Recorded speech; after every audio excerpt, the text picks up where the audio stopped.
irmãos, minhas irmãs, certamente nós nunca vimos o santuário celestial, da qual o autor aos Hebreus fala neste capítulo de maneira muito específica. Também certamente nós não vimos o tabernáculo histórico que foi construído ao longo da jornada de Israel saindo do Egito para a terra de Canaã. Mas certamente nós devemos ter visto algumas réplicas, e às vezes réplicas de tamanho originais, que nos permite visualizar de como era esse grande tabernáculo, do que seria esse grande momento de encontro de Deus com o seu povo. É a partir disso, irmãos, que nós precisamos entender que o tabernáculo ele foi construído com uma necessidade específica, de Deus novamente habitar no meio do seu povo.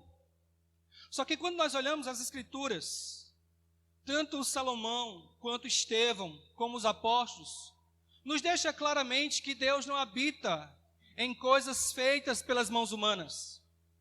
Me parece, então, que não é possível que Deus viva em qualquer coisa que seja feita por mãos humanas. Mas esse tabernáculo era simbólico, representava aquilo que necessariamente mais tarde seria concretizado na vida e na vinda do Filho de Deus. É nesse momento, então, irmãos, que nós olhamos para tudo aquilo que o tabernáculo representou e representa para Israel, agora ganha um novo significado nessa nova aliança. Quando nós olhamos para a história de Israel, percebemos que depois do cativeiro babilônico, o próprio templo foi desabitado. Não havia mais a glória do Senhor ali. Parece que quando o povo começou a desobedecer ao Senhor, aquilo que seria a marca da presença no meio do povo, ele então os abandonou. É nesse instante então que nós precisamos perceber que o autor aos Hebreus olha para o passado e aplica essas verdades em Cristo Jesus, nos dando entendimento de que o tabernáculo nada mais era do que uma simples representação daquilo que era maior e mais perfeito, da habitação plena que Deus faria no meio do seu povo, não mais por ordenanças, não mais por cerimônias, mas pela pessoa de Cristo, Deus Emanuel, Deus conosco. Por isso, quando nós olhamos para esse texto, podemos dividi-lo em 5 sessões, o capítulo 9 todo. Mas eu vou me deter nas 2 primeiras sessões, dos versículos 1 ao versículo 15, e eu gostaria que você mantivesse sua Bíblia aberta. A primeira parte, o autor aos Hebreus apresenta que o tabernáculo era insuficiente. Embora ordenado por Deus, embora redigido as normas, as cerimônias por Deus, ele era insuficiente. No segundo momento, então, o autor aos Hebreus vai mostrar que há um tabernáculo maior e superior, e este é muito melhor do que o tabernáculo reverenciado pelos hebreus. Por isso, irmãos, nós iremos falar nesta noite sobre o verdadeiro tabernáculo e o verdadeiro sacerdote do povo de Deus. Observe, a primeira seção do versículo 1 ao versículo 10, é descrito então que o tabernáculo terrestre era insuficiente. E isso ele faz, irmãos, começando a nos levar por uma excursão dentro do tabernáculo. Se os irmãos já viram pelo menos um mapa ou alguma descrição detalhada, alguma imagem do verdadeiro tabernáculo descrito em Êxodo, dá para perceber a grandiosidade de cada elemento que compunha. Mas isso, irmãos, o autor faz com que nós passeemos de volta, para mostrar, como ele já disse no capítulo 8, versículo 13, que estas coisas se tornaram obsoletas, que envelheceram, que há uma nova proposição, há uma nova aliança sendo estabelecida. Que aquilo nada mais é do que está desaparecendo mediante ao que veio e o que se instituiu de novo na nova aliança em Cristo Jesus. É por isso, então, que o autor nos faz caminhar de maneira progressiva, ao entrar no Santo dos Santos e depois no Santíssimo Lugar, para apresentar cada elemento daquele correspondente a Cristo. E ao mesmo passo mostrar que todas aquelas coisas eram insuficientes. A razão de tudo isso é que a primeira aliança tinha regulamentos para adoração, tinha um santuário terrestre, havia práticas cerimoniais, era necessário obedecer todas as coisas de maneira muito perfeita, para que assim então o sacrifício tivesse validade. Quando nós olhamos então, irmãos, o autor revela 5 coisas insuficientes que o tabernáculo se tornou insuficiente para nós. E não somente para nós, mas para os próprios hebreus. Qual seria então essa insuficiência? Observe o versículo 1 e o versículo 2, a parte A. É dito que a primeira aliança, ela é baseada em ordenança de culto sagrado e tinha um santuário terrestre e que foi preparado um tabernáculo. A primeira razão, irmãos, para aquele tabernáculo ser insuficiente é que aquele tabernáculo foi feito por mãos humanas. Embora descrito pelo próprio Deus, embora ordenado por Deus, ainda assim foi feito por homens e isso tornou insuficiente. Moisés obedeceu de maneira rígida cada coisa descrita, cada forma que deveria ter, cada elemento no lugar correto. Tudo isso, irmãos, declarado que isso era insuficiente, porque Deus não habita em coisas, em templos feitas por mãos humanas. Nenhum templo, nenhuma igreja, nenhum local pode conter a glória do Deus Todo-Poderoso. Ninguém pode colocar Deus em uma caixa, quanto mais um espaço de adoração. É por isso que eu entendo que a igreja, sim, é um espaço para adorarmos ao Senhor, mas esse não é apenas o espaço de adoração a Deus. O mundo é o espaço de adoração para todos aqueles que adoram o Senhor. A vida é um culto, e o culto é a vida. Não é necessariamente aqui que se estabelece um culto, mas é a nossa vida caminhando com Deus, desenvolvida a nossa intimidade. Aqui é um reflexo da nossa comunhão com Deus, que vivenciamos na prática do dia a dia. Contudo, é colocado exatamente essa relação. Tabernáculo feito por mãos humanas não poderia conter o verdadeiro Deus a que nós servimos. Não é possível. Portanto, seria um símbolo, seria uma representação daquilo que de fato Deus seria no meio do seu povo. Mas ainda há uma outra razão insuficiente, para a qual o tabernáculo não cumpre de maneira efetiva aquilo que deveria ser feito. Não somente feita por mãos humanas, mas se você olhar os versículos 2 aos versículos 5, é dito que o tabernáculo era símbolo de algo muito maior. E aí o autor começa a descrever todos os elementos deste tabernáculo. Observe então, é dito que foi preparado esse tabernáculo. Ele descreve o candelabro, descreve a mesa, os pães da proposição, descreve o santo lugar, depois descreve o que vem depois do santo lugar. Tudo isso, irmãos, para descrever que estas coisas eram cópias das coisas celestiais. Essas coisas simbolizavam, então, o cumprimento daquilo que estava por vir. Como o próprio autor aos Hebreus declara no versículo 24, pois é sombra e cópia da verdadeira realidade que está em Cristo Jesus.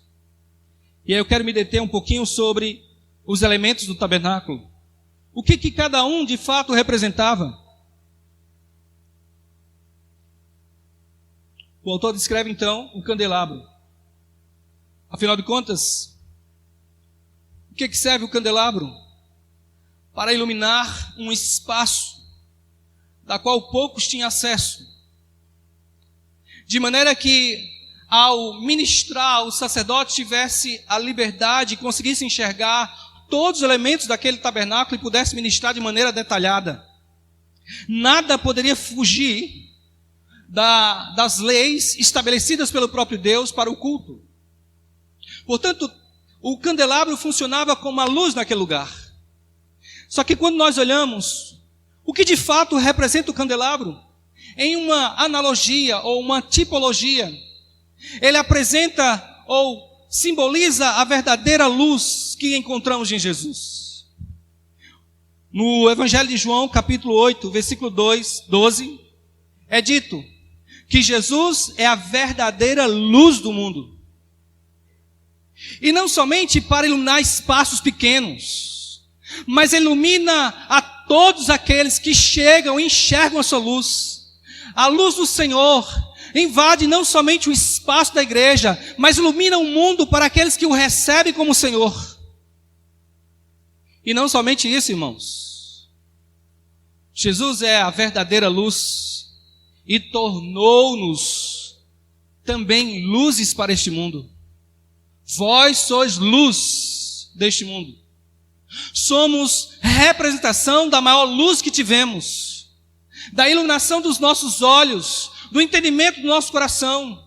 Jesus não somente mostrou a verdade, Ele é a verdade, e por ela nós caminhamos, não tropeçamos em trevas mais, porque Ele é a nossa luz. Andamos em segurança. Por isso, irmãos, o candelabro está ali para fazer uma referência a Jesus. Ele é a verdadeira luz do mundo. Segundo aspecto, que é colocado como símbolo de algo maior, é descrito a mesa e os pães da proposição. Todo sábado o sacerdote entrava, tirava os pães antigos, colocava pães novos sobre a mesa.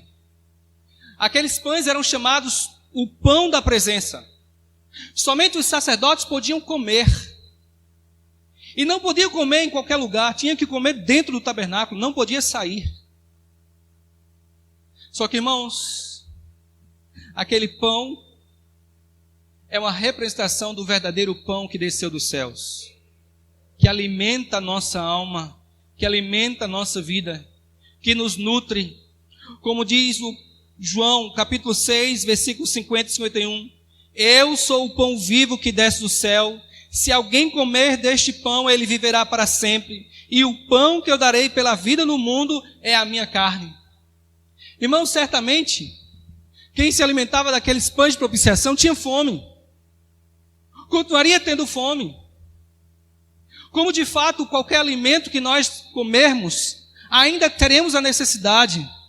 Mas há uma necessidade muito maior que nós precisamos e que o mundo precisa, é ser alimentado espiritualmente. E Cristo é o pão vivo que desceu do céu para alimentar a nossa vida e nos manter firmes e constantes em sua obra.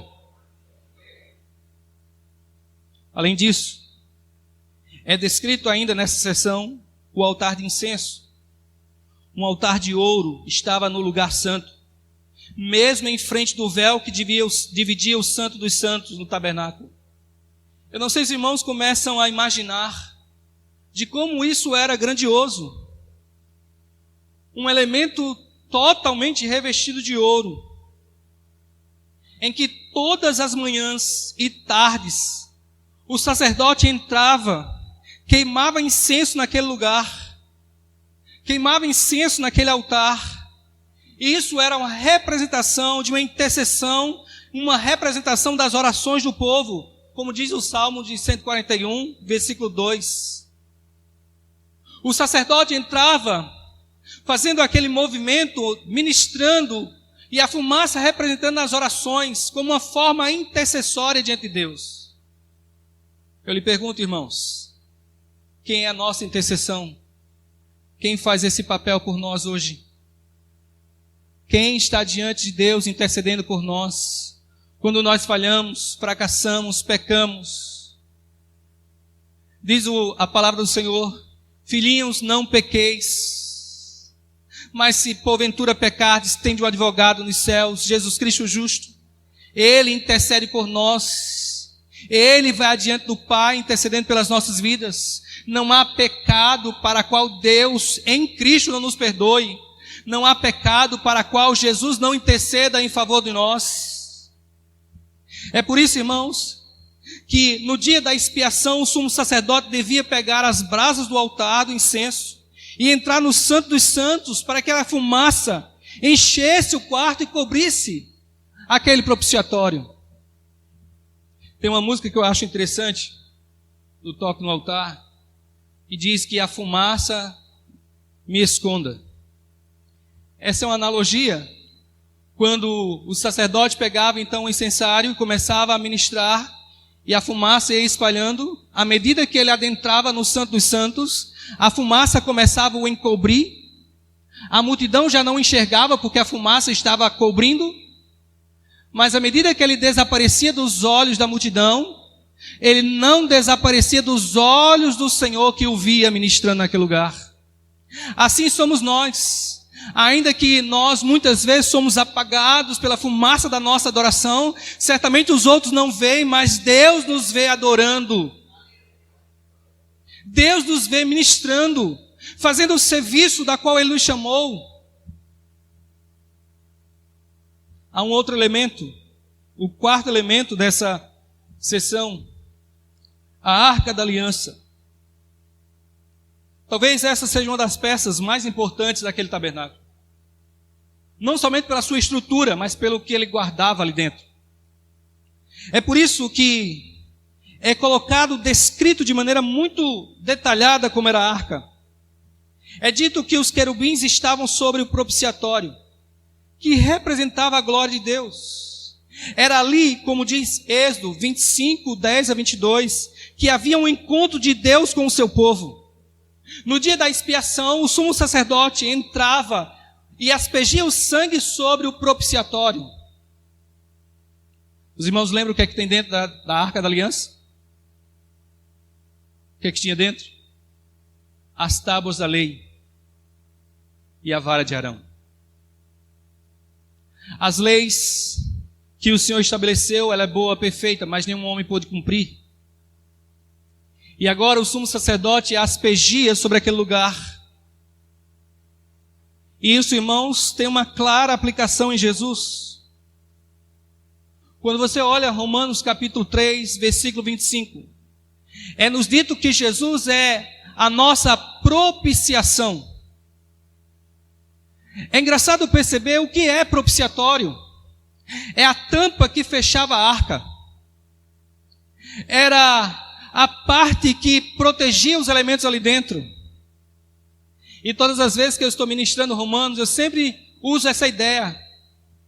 Que assim como o apóstolo Paulo aplicou aquela verdade do propiciatório, do sangue aspergido sobre o propiciatório a Cristo, o chamando dele ser a propiciação dos nossos pecados. E aí eu sempre digo o seguinte: nós estávamos debaixo da ira de Deus. Romanos 1,18. A ira de Deus estava para ser revelada, derrubada sobre homens perversos e ímpios, dos quais nós éramos. Mas Cristo é o propiciatório nosso. Ele é a tampa que nos protege. Ele é o escudo de Deus que nos protege da ira de Deus. É por isso, irmãos, que nós não podemos ter medo de Deus, porque estamos protegidos pela tampa suprema, pelo propiciatório que é Cristo, que nos protege da ira de Deus. Nós estamos resguardados. Já pensou, irmãos, um escudo como Jesus? Já pensou a ira de Deus vindo sobre este lugar e você não ter medo, porque há um escudo protetor chamado Jesus. Ele é a propiciação dos nossos pecados. Ele é a tampa que nos protege. É o escudo que nos protege da ira vindoura. Certamente, irmãos, o autor aos Hebreus está aplicando essa verdade. Tudo no tabernáculo era símbolo de algo muito maior e supremo. Mas observe ainda, nos versículos 6 e 7, uma outra razão pelo qual o tabernáculo era insuficiente. Versículos 6 e 7 é descrito que o acesso àquele lugar não era para todos. Aquele lugar era inacessível à maioria das pessoas daquele momento. Ninguém tinha acesso indiscriminadamente naquele lugar. Era inacessível ao povo. É por isso, irmãos, que o tabernáculo terrestre foi insuficiente, Porque não dá acesso a todos. Eram específicos. Pessoas específicas. Apenas sacerdotes entravam e no lugar dos santos, apenas o sumo sacerdote. Imagine, irmãos, o desejo de você adorar e não poder entrar, porque não é autorizado.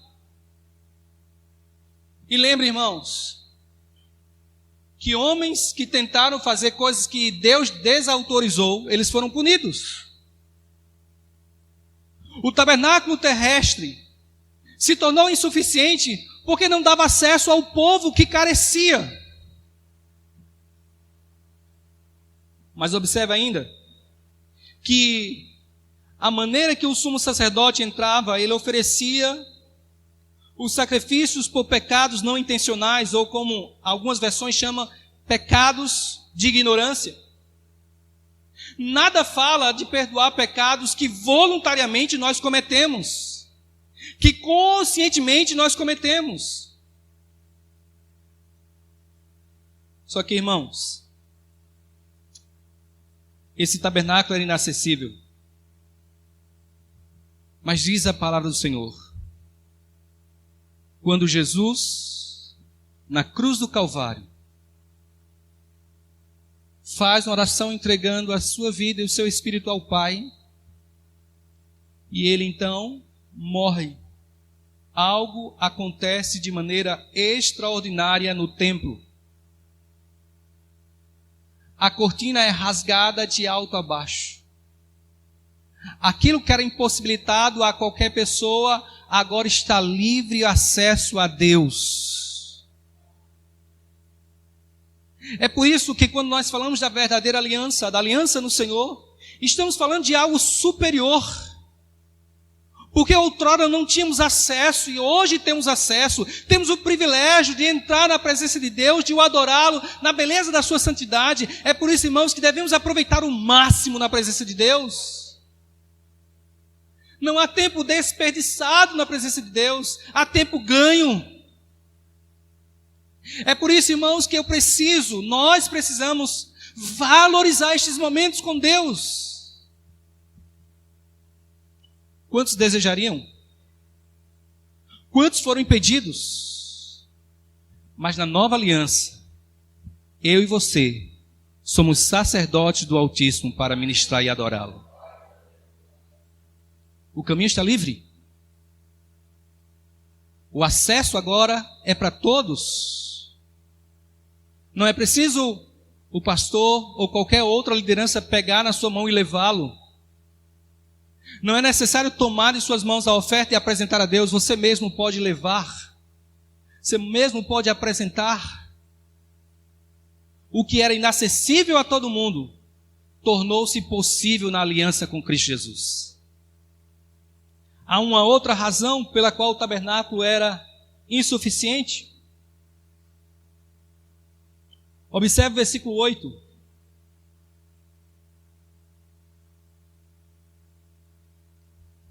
O que nos é dito aí, irmãos, é que aquele tabernáculo ele era temporário. Diz o versículo 8. O Espírito Santo estava dando a entender com isso que o caminho do Santo dos Santos ainda não está descoberto, enquanto continua em pé o primeiro tabernáculo. Talvez seja um pouquinho complicado esse versículo, mas me parece que o ponto fundamental aqui é que ainda o templo estava em pé. E ainda havia uma adoração por parte de cristãos convertidos, judeus convertidos ao cristianismo, que ainda olhava com muita expectativa para o que o templo representava. Lembremos dos discípulos, que ao caminhar com Jesus chamou a atenção do grande templo. E o que Jesus diz, que não ficaria nada, pedra sobre pedra. Obviamente com duas aplicações, mas uma delas certamente uma profecia que o templo seria destruído. E nos parece aqui, irmãos, que o autor aos Hebreus fala sobre isso, quando ele menciona que o novo acesso, ainda que tenha sido efetivado, porque Cristo já havia sido morto e ressuscitado, o caminho já estava livre. Mas certamente ainda havia um desejo em relação ao templo, ao que ele representava. Mas o que nos é dito, que isso era simbólico. E quando isso fosse destruído, o caminho plenamente seria compreendido. Talvez, irmãos, os irmãos tenham percebido que há um certo sentimento místico entre os cristãos de desejar ver e conhecer Jerusalém, de ir a Israel. Não há nada, nenhum problema em relação a uma visita turística, de conhecer. Mas parece que muitos cristãos adoram a ideia de que ali é místico. E muitas vezes revalidam o seu batismo, revalidam o seu casamento, como se ali fosse algo mágico. Não, irmãos. Tudo o que a velha aliança representou cumpriu o seu estágio. E agora é preciso olhar para aquilo que a nova aliança apresenta como melhor e maior do que tudo o que já for apresentado. É nesse sentido, então, que aquele tempo e todas as ordenanças era temporário. Uma razão pela qual nós não precisamos mais sacrificarmos animais, levarmos ofertas de animais, cereais ao templo, é porque a verdadeira oferta já foi entregue. A melhor dádiva já foi apresentada. Quando nós chegamos ao culto, irmãos, nós chegamos para apresentar novamente a nossa oferta, que é Cristo. Porque sem Ele nós não seríamos aceitos por Deus. Era temporário. É por isso que o autor no versículo 8 diz que as coisas vão mudar. Estão mudando e já mudaram. Nós temos um novo sumo sacerdote. Nós temos uma nova aliança. Nós temos um novo acesso. Nós temos melhores promessas.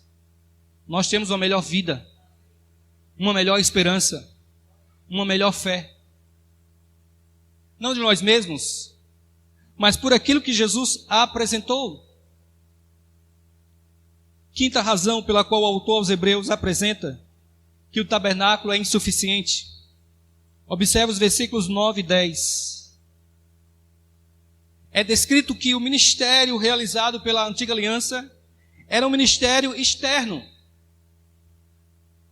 Quando ele diz que é uma parábola do tempo presente, em que não passam de ordenanças de comida, bebidas e várias cerimônias de purificação impostas até a época da reforma. A grande questão, irmãos, é que o problema com a primeira aliança e o sistema do tabernáculo antigo é que essas coisas não poderiam aperfeiçoar a consciência do adorador. Lida com os externos, com os pecados externos, com purificações externas, mas jamais a consciência. É essa a grande vantagem que temos em Cristo Jesus. Que Ele não somente nos purifica externamente, mas Ele purifica internamente as nossas consciências. Perdoa os nossos pecados de maneira que a nossa consciência não leva mais em culpas. É por isso, irmãos, que embora o tabernáculo terrestre tenha surtido um tempo o seu efeito, agora Cristo apresenta muito mais. Já pensou em lidar com a culpa que corrói a sua mente, a sua consciência, diariamente? Certamente nós estamos e vivemos debaixo do pecado. Certamente muitas vezes quando nós cometemos uma falha, um pecado, a nossa consciência nos acusa de maneira profunda. E que muitas vezes nós não temos a devida consideração do que Cristo fez por nós. Ele nos purificou a nossa consciência de obras mortas. Nos deu perdão pleno. De maneira que quando a nossa consciência nos acusar, nós temos um advogado supremo e celeste para advogar as nossas causas. Isso o tabernáculo antigo não tinha. Quantas pessoas passam a viver depressivas pela culpa dos seus pecados, por falhas que muitas vezes não conseguem encontrar a solução de perdoar. Dentro de nós, irmãos, muitas vezes achamos que cometemos um pecado tão grave, mas tão grave, que Deus não nos perdoa. Tem um exemplo? No dia de ceia do Senhor. Às vezes viemos a semana toda perfeitinha, né? Sem muitos problemas, sem muitas dificuldades. Mas minutos antes da ceia, acontece um problema, há um desentendimento entre o casal, há uma briga. A nossa consciência nos acusa, eu não posso ir mais para a ceia. Eu pequei. Maior é Jesus que perdoa todos os nossos pecados. Nós não podemos deixar fora disso essa revelação tão plena. Agora observe, irmãos. O autor apresentou 5 razões pelas quais o tabernáculo é insuficiente. E aí eu quero entrar na segunda seção do texto. Versículo 11 a versículo 15. O autor começa a apresentar agora que o tabernáculo celestial é superior. Que o verdadeiro tabernáculo e o verdadeiro sacerdote é muito maior do que todos estes. Observe como o escritor vai nos mostrar como e por que o santuário celestial é superior. Versículo 11, a razão é muito clara. Porque o tabernáculo da qual Jesus faz parte, ele é celestial. Em contraposição ao versículo inicial, em que o tabernáculo era terrestre, feita por mãos humanas. Agora é apresentado que Cristo, porém tendo vindo como sumo sacerdote dos bens já realizados por meio de um maior e mais perfeito tabernáculo, não feito por mãos, isto é, não desta criação. O que torna o tabernáculo maior é que ele não foi feito por mãos humanas, mas foi feito pelo próprio Deus. É por isso que eu compreendo que, embora Salomão tenha construído o templo, embora Zorobabel tenha reconstruído o segundo templo, que Herodes tenha expandido o templo, ainda assim, aquele não era o verdadeiro lugar de adoração, ou lugar verdadeiro da presença de Deus, porque nada pode conter um Deus supremo como esse. É nesse sentido, então, que os humanos não constroem nada para Deus. O que você pode fazer para Deus? Nada. É por isso que o verdadeiro adorador adora o Pai em espírito e em verdade.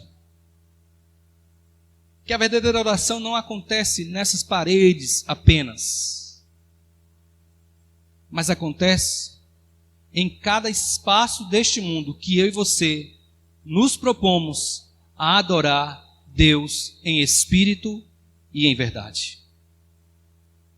Segunda razão pela qual o tabernáculo celestial é superior, versículo 12 a versículo 15, é que o ministério da nova aliança, do tabernáculo celestial, esse serviço agora lida com o pecado de maneira mais plena.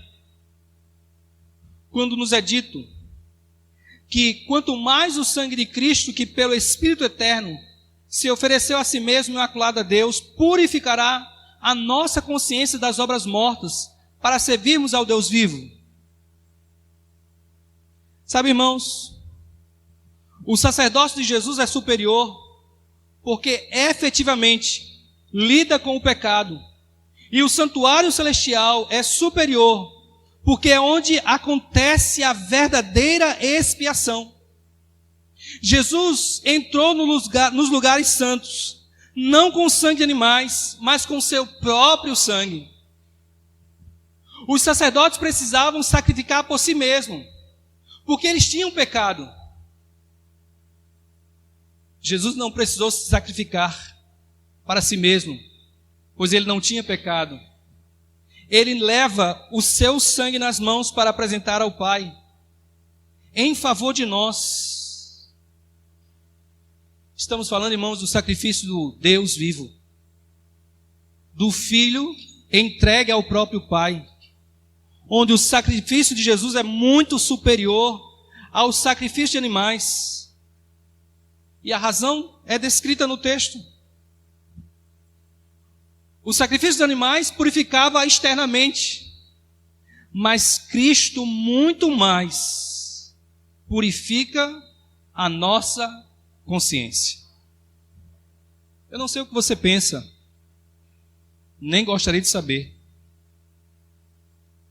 Nem gostaria de ter o poder para ler as mentes dos irmãos.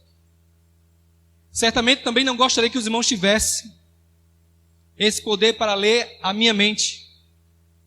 Porque quantas coisas profanas, quantas coisas pecaminosas nós pensamos, que muitas vezes temos apenas para nós, e somente Deus as conhece. E como eu disse outrora, o sangue de Jesus nos purifica de todo o pecado, nos purifica plenamente, purifica a nossa consciência, purifica a nossa alma, purifica a nossa vida. Não é apenas uma mudança externa, não é apenas um modo de se vestir, um modo de se portar, é um estilo de vida que começa com a transformação da nossa mente, que começa com uma transformação profunda e radical. Como diz Romanos, renovando a nossa mente. É assim que Deus começa a fazer. Essa é a essência da graça de Deus. Nós, irmãos, podemos esquecer os nossos pecados. Nós podemos abandoná-los depois de confessados.